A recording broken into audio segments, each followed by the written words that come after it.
নমস্কাৰ সকলোলৈকে খুবেই এটা ভাল খবৰ আহিছে কাৰণ আপোনালোকৰ বাবে অসমৰ প্ৰত্যেক জিলাই জিলাই চাকৰি মুকলি হৈছে আৰু এই চাকৰিসমূহ আপোনালোকৰ বাবে গ্ৰেড 4 আৰু গ্ৰেড 3 লেভেলৰ বেছি থাকিব বিশেষকৈ আপোনালোকৰ গ্ৰেড 4 লেভেলৰ বেছিকৈ পদ খালী হৈছে আপোনালোকে এই পদসমূহৰ বাবে ক্লাছ 8 পাছ 10 পাছ 12 পাছ সকলোৱে এপ্লাই কৰিব পাৰিব গতিকে ভিডিঅ'টো শেষলৈকে চাই থাকক আমি কেইবাটাও ৰিক্ৰুইটমেণ্টৰ বিষয়ে ইয়াতে আলোচনা কৰিবলৈ লৈছোঁ গতিকে ভিডিঅ'টো শেষলৈকে চাই থাকিব আপোনালোকৰ বাবে খুবেই এটা ভাল খবৰ আহি পৰিছে সকলোৱে ইয়াতে এপ্লাই কৰিব পাৰিব যেহেতু পুৰুষ মহিলা সকলোৱে বাবে পদখিনি খালী হৈছে যিসকলে আমাৰ চেনেলটোত প্ৰথমবাৰৰ বাবে ভিডিঅ' চাইছে তেওঁলোকে চেনেলটো ছাবস্ক্ৰাইব কৰি ৰাখিব এনে ধৰণৰ জব ইনফৰ্মেটিভ ভিডিঅ'সমূহ নটিফিকেশ্যন আগলৈ লাভ কৰি থাকিবলৈ তেনেহ'লে আহক আমি দেৰি নকৰি ভিডিঅ'টো আৰম্ভ কৰোঁ প্ৰথমতে আপোনালোকৰ প্ৰথম ৰিক্ৰুইটমেণ্টটো মুকলি হৈছে চিৰাং ডিষ্ট্ৰিক্টৰ ফালৰ পৰা চিৰাং ডিষ্ট্ৰিক্ট ৰিক্ৰুইটমেণ্ট 2026ৰ নটিফিকেশ্যন মুকলি হৈ গৈছে আৰু এই চিৰাং ডিষ্ট্ৰিক্টৰ পৰা মুকলি কৰা পদকেইটা হৈছে ডাটা এণ্ট্ৰি অপাৰেটৰৰ বাবে পদ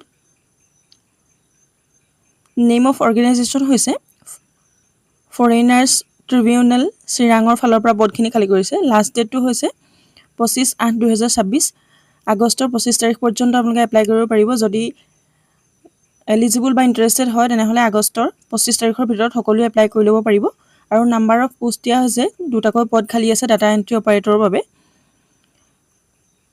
ইয়াৰ কেনেধৰণৰ এলিজিবিলিটি লাগিব সেইখিনি আমি আলোচনা কৰিম আৰু এই পদটোৰ বাবে আপোনালোকে চেলাৰী লাভ কৰিব পাৰিব পাৰ মান্থ 10,000 10,000কৈ প্ৰত্যেক মাহে আপোনালোকে চেলাৰী এটা লাভ কৰিব পাৰিব আৰু এই পদটোৰ বাবে এডুকেশ্যন কোৱালিফিকেশ্যন দৰকাৰ হ'ব হায়াৰ ছেকেণ্ডাৰী বা 10+2 যদি পাছ কৰিছে তেনেহ'লে আপোনালোকে এপ্লাই কৰিব পাৰিব ইয়াৰ লগতে আপোনালোকৰ এখন কম্পিউটাৰ ডিপ্ল'মা বা চাৰ্টিফিকেট কোৰ্চ ইয়াতে দৰকাৰ হ'ব মিনিমাম 6 মান্থছৰ হ'লেও আপোনালোকে ইয়াতে এপ্লাই কৰিব পাৰিব আৰু এই পদটোৰ বাবে এজ লিমিট হৈছে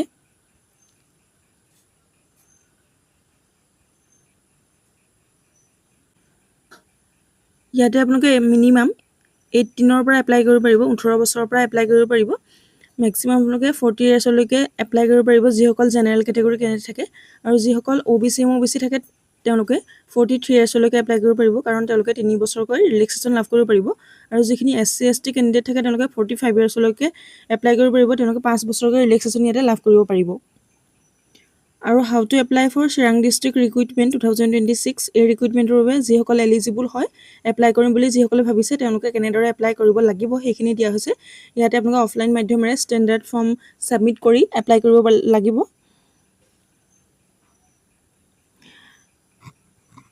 আপোনালোকে ফৰ্মখন ফিল আপ কৰি আপোনালোকৰ তাৰ লগত educational certificates marksheets computer diploma certificate আৰু মিনিমাম 6 মান্থছৰ যিখন চাৰ্টিফিকেট কম্পিউটাৰৰ থাকে সেইখন আপোনালোকে তাতে দিব লাগিব আৰু এজ প্ৰুফৰ আপোনালোকৰ চাৰ্টিফিকেট দিব লাগিব এমপ্লয়মেণ্ট এক্সচেঞ্জ ৰেজিষ্ট্ৰেশ্যন চাৰ্টিফিকেট যিখন আছে সেইখন আপোনালোকক তাকে দৰকাৰ হ'ব আৰু দুটা আপোনালোকৰ ৰিচেণ্ট পাছপৰ্ট সাইজ ফটো দৰকাৰ হ'ব আৰু তাতে আপোনালোকৰ মোবাইল নাম্বাৰ আৰু ইমেইল আইডি মেনশ্যন কৰি দিব লাগিব আপোনালোকে এই ফৰ্মখন আৰু আপোনালোকৰ যিখিনি ডকুমেণ্টছ থাকে সেইখিনি আপোনালোকে the office of the foreigners tribunal Chirang at Kajalgaon Shantipara নিয়াৰ DTO office post office Kajalgaon PS Kajalgaon pin 783386 district Chirang Assam এইটো এড্ৰেছত যদি আপোনালোকে ফৰ্মখন সাবমিট কৰে তেনেহ'লে আপোনালোক ইয়াৰ বাবে এলিজিবল হ'ব 25 আগষ্টৰ ভিতৰত সকলোৱে এপ্লাই কৰি ল'ব পাৰিব ইয়াতে লাষ্ট ডেটটো 25 তাৰিখ দিয়া হৈছে আৰু যিটো আপোনালোকৰ ইণ্টাৰভিউ হ'ব ইণ্টাৰভিউৰ লিষ্ট পাব্লিছ হ'ব 26/8/2026 তাৰিখে আপোনালোকে 26 তাৰিখে ইণ্টাৰভিউৰ বাবে যদি সিলেক্ট হয় তেনেহ'লে আপোনালোকে আপোনালোকৰ নাম চাব পাৰিব কোনসকল তাতে সিলেক্ট হৈছে এইখিনি আছিল ডিটেইলছ যদি আপোনালোকে এপ্লাই কৰিব বিচাৰে এপ্লাই কৰি ল'ব পাৰিব আমি এই ভিডিঅ'টোত যোনখিনি পোষ্টৰ বাবে নটিফিকেশ্যন লৈ আহিছোঁ সেই পোষ্টসমূহৰ বাবে আপোনালোকে কোনো ধৰণৰ এক্সাম দিব নালাগে সকলোতে আপোনালোকে ইণ্টাৰভিউৰ যোগেদিয়ে জবটো লাভ কৰিব পাৰিব গতিকে ভিডিঅ'টো শেষলৈকে চাই থাকক আমি ইয়াৰ পাছৰ ৰিক্ৰুইটমেণ্টৰ বিষয়ে আলোচনা কৰিছোঁ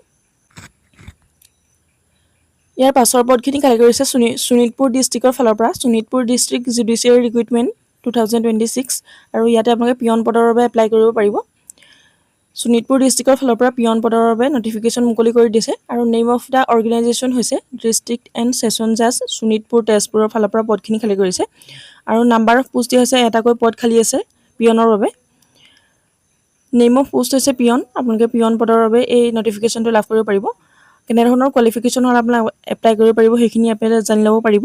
আৰু এই পদটোৰ বাবে আপোনালোকে চেলাৰী লাভ কৰিব পাৰিব 12,000 to 52,000, 12,000 পৰা 52,000 পৰ্যন্ত আপোনালোকে চেলাৰী লাভ কৰিব পাৰিব প্ৰত্যেক মাহে। ইয়াৰ উপৰি আপোনালোকে 3,900কৈ গ্ৰেড পেও লাভ কৰিব পাৰিব। আৰু ইয়াৰ বাবে এডুকেশ্যনেল কোৱালিফিকেশ্যন দিয়া হৈছে, মিনিমাম 8 পাছ কৰিলে আপোনালোকে এপ্লাই কৰিব পাৰিব। আৰু যিসকলে হায়াৰ ছেকেণ্ডেৰী পাছ কৰিছে তেওঁলোক ইয়াতে এলিজিবল নহ'ব। যিসকলে 8 পাছ আৰু 10 পাছ কৰিছে তেওঁলোকেহে এই পদটোৰ বাবে এপ্লাই কৰিব পাৰিব। আৰু এজ লিমিট হৈছে 18 to 40 years যিসকল জেনেৰেল কেটেগৰী আছে। আৰু যিসকলে ৰিজাৰ্ভ কেটেগৰীৰ পৰা বিলং কৰে তেওঁলোকে ইয়াতে ৰিলেক্সেশ্যন লাভ কৰিব পাৰিব এজ পাৰ গভৰ্ণমেণ্ট ৰুল। আমি আগৰ ৰিক্ৰুইটমেণ্টটোত ৰিলেক্সেশ্যনসমূহৰ বিষয়ে আলোচনা কৰিছোঁৱে, তেনেদৰে আপোনালোকে ইয়াতে ৰিলেক্সেশ্যন লাভ কৰিব পাৰিব। যিসকল ইণ্টাৰেষ্টেড বা এলিজিবল হয় তেওঁলোকে ইয়াতো ষ্টেণ্ডাৰ্ড ফৰ্মৰ যোগেদি এপ্লাই কৰিব পাৰিব। ইয়াতো আপোনালোকে তেনেধৰণৰ যিখিনি ডকুমেণ্টছ আছে সেইখিনি ইয়াতে আপলোড কৰিব লাগিব বা লগত দিব লাগিব। Educational certificates, age, caste, valid employment exchange registration card আৰু আপোনালোকৰ পাছপৰ্ট ফটো সেইখিনি আপোনালোকে ইয়াতে লগত দিব লাগিব। আৰু এড্ৰেছটো হৈছে office of the district and session জাজ, Sonitpur Tezpur, judicial court complex, Tezpur, post office and PS, Tezpur, pin 784001, district Sonitpur, Assam. এইটো এড্ৰেছত আপোনালোকে এই ফৰ্মখন ছাবমিট কৰিব লাগিব। এনেদৰে আপোনালোকে এপ্লাই কৰিব পাৰিব। আৰু আপোনালোকে এনভেলপৰ ওপৰত এনেদৰে মেনশ্যন কৰিব লাগিব application for the peon grade 4 post বুলি আপোনালোকে পোষ্টটো তাত মেনশ্যন কৰি দিব লাগিব। ইয়াৰ লগতে আপোনালোকে যিখন আপোনালোকৰ ষ্টেণ্ডাৰ্ড ফৰ্ম থাকে সেই ফৰ্মখনত আপোনালোকৰ মোবাইল নাম্বাৰ আৰু ইমেইল ID মেনশ্যন কৰিব লাগিব। লাষ্ট ডেটটো ইয়াতে 10 দিন পৰ্যন্ত আপোনালোকে এপ্লাই কৰি দিব পাৰিব। যদি এপ্লাই কৰিম বুলি ভাবিছে সকলোৱে এপ্লাই কৰি ল'ব পাৰিব। এইখিনি আছিলে ডিটেইলছ এই ৰিক্ৰুইটমেণ্টৰ বাবে। আমি ইয়াৰ পাছৰ ডিষ্ট্ৰিক্টটোৰ ৰিক্ৰুইটমেণ্টৰ বিষয়ে আলোচনা কৰিছোঁ, ভিডিঅ'টো শেষলৈকে চাই থাকক। ইয়াৰ পাছৰ পদটো খালী কৰিছে মৰিগাঁও ডিষ্ট্ৰিক্টৰ ফালৰ পৰা। আৰু মৰিগাঁও ডিষ্ট্ৰিক্টত আপোনালোকৰ মুকলি হৈছে পদ ডাটা এণ্ট্ৰি অপাৰেটৰৰ বাবে। ইয়াতে নেম অফ দ্য অৰ্গেনাইজেশ্যন হৈছে ফৰেইনাৰ্ছ ট্ৰিবিউনেল 3rd মৰিগাঁৱৰ ফালৰ পৰা পদখিনি খালী কৰিছে।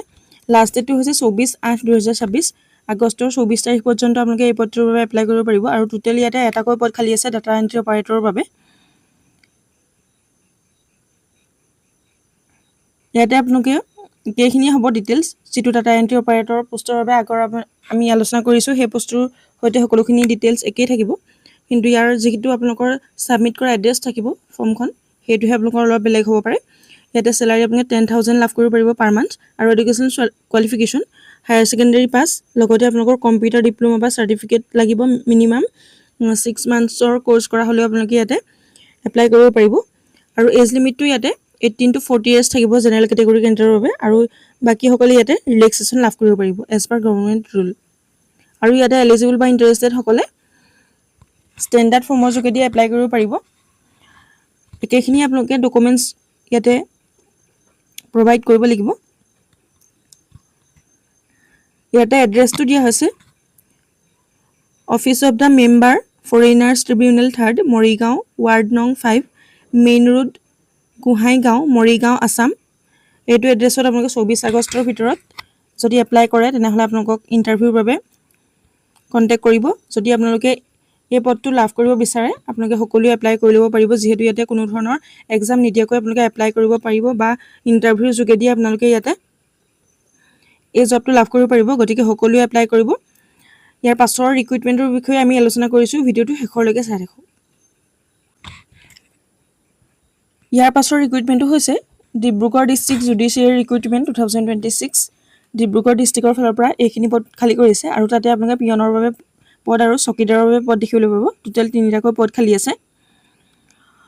নেম অফ দ্য অৰ্গেনাইজেশ্যন হৈছে চিফ জুডিচিয়েল মেজিষ্ট্ৰেট, ডিব্ৰুগড়ৰ ফালৰ পৰা পদখিনি খালী কৰিছে। আৰু ইয়াতে আপোনালোকে 31 আগষ্ট পৰ্যন্ত এপ্লাই কৰিব পাৰিব। টোটেল পোষ্ট আছে 3টা পদ। আৰু পোষ্টৰ নামসমূহ হৈছে চকীদাৰ এণ্ড পিয়নৰ বাবে পদ খালী হৈছে। ইয়াৰ বাবে আপোনালোকে কেনেধৰণৰ এলিজিবিলিটি হ'লে এপ্লাই কৰিব পাৰিব সেইখিনি আমি আলোচনা কৰিছোঁ। নেম অফ পোষ্ট হৈছে অফিচ পিয়ন। আৰু অফিচ পিয়নৰ বাবে পদ আছে এটা পদ খালী। আৰু চেলাৰী থাকিব ইয়াতে 12,000 to 52,000, 12,000 পৰা 52,000 লাভ কৰিব পাৰিব চেলাৰী প্ৰত্যেক মাহে। ইয়াৰ উপৰি আপোনালোকে 3,900 পৰ্যন্তকৈ গ্ৰেড পেও লাভ কৰিব পাৰিব। আৰু এডুকেশ্যনেল কোৱালিফিকেশ্যন ইয়াতে আপোনালোকে মিনিমাম ক্লাছ 8 পাছ কৰা সকলে এপ্লাই কৰিব পাৰিব। আৰু যিসকলে হায়াৰ ছেকেণ্ডেৰী বা HS পাছ কৰিছে তেওঁলোক ইয়াতে এলিজিবল নহ'ব। মাত্ৰ আপোনালোকে 8 পাছ আৰু 10 পাছ সকলেহে এই পিয়ন পদটোৰ বাবে এপ্লাই কৰিব পাৰিব। আৰু যিটো আছে ডে চকীদাৰৰ বাবে আছে এটা পদ খালী। ইয়াতো আপোনালোকে 12,000 পৰা 52,000 চেলাৰী লাভ কৰাৰ উপৰিও 3,900কৈ গ্ৰেড পে লাভ কৰিব পাৰিব। আৰু এডুকেশ্যনেল কোৱালিফিকেশ্যন ইয়াতো আপোনালোকৰ একেই থাকিব। ক্লাছ 8 পাছ কৰা সকলে এপ্লাই কৰিব পাৰিব আৰু 10 পাছ কৰা সকলে এপ্লাই কৰিব পাৰিব। আৰু হায়াৰ ছেকেণ্ডেৰী পাছ কৰা সকল এলিজিবল নহ'ব। আৰু আন এটা পদ আছে নাইট চকীদাৰৰ বাবে, তাতো এটা পদ খালী আছে। 3টা পদৰ বাবে আপোনালোকে 3টাকৈ পদ দেখিবলৈ পাব। এটাকৈ পদ প্ৰত্যেকৰ বাবে মুকলি হৈছে। আৰু এইটোৰ বাবে আপোনালোকৰ চেলাৰী একেই থাকিব, 12,000 পৰা 52,000 আৰু 3,900 আপোনালোকে গ্ৰেড পে লাভ কৰিব পাৰিব। আৰু এডুকেশ্যনেল কোৱালিফিকেশ্যনো একেই, আপোনালোকে মিনিমাম 8 পাছৰ পৰা 10 পাছ সকলে এপ্লাই কৰিব পাৰিব আৰু হায়াৰ ছেকেণ্ডেৰী পাছ কৰা সকলে এপ্লাই কৰিব নোৱাৰিব। আৰু এজ লিমিটখিনি ইয়াতো 18 to 40 ইয়াৰ্ছ জেনেৰেল কেটেগৰী কেণ্ডিডেটৰ বাবে, আৰু বাকীসকলে ইয়াতে ৰিলেক্সেশ্যন লাভ কৰিব পাৰিব। আৰু কেনেদৰে এপ্লাই কৰিব পাৰিব সেইখিনি দিয়া হৈছে। যিহেতু অফলাইন মাধ্যমেৰে এপ্লাই কৰিব লাগিব, পোষ্টৰ যোগেদি আপোনালোকে যদি এপ্লাই কৰিব পাৰিব। আৰু যদি আপোনালোকে নিজে গৈ যদি ড্ৰপ বক্সত ফৰ্মখন ছাবমিট কৰোঁ বুলি ভাবে তেনেকৈ এপ্লাই কৰিব পাৰিব। আৰু যিটো আপোনালোকৰ এনভেলপ থাকিব তাৰ ওপৰত আপোনালোকে application for the post of, যিটো আপোনালোকে পোষ্টৰ বাবে এপ্লাই কৰে সেই পোষ্টটো তাত মেনশ্যন কৰি দিব লাগিব। আৰু ইয়াৰ এড্ৰেছটো হৈছে দ্য চিফ জুডিচিয়েল মেজিষ্ট্ৰেট নিয়াৰ ফুলবাগান 80 ৰোড ডিব্ৰুগড় 786001। এইটো এড্ৰেছত আপোনালোকে ফৰ্মখন ছাবমিট কৰিব লাগিব বিফৰ 31/8/2026। আপোনালোকে আগষ্টৰ 31 তাৰিখৰ ভিতৰত এই পদকেইটাৰ বাবে এপ্লাই কৰিব পাৰিব।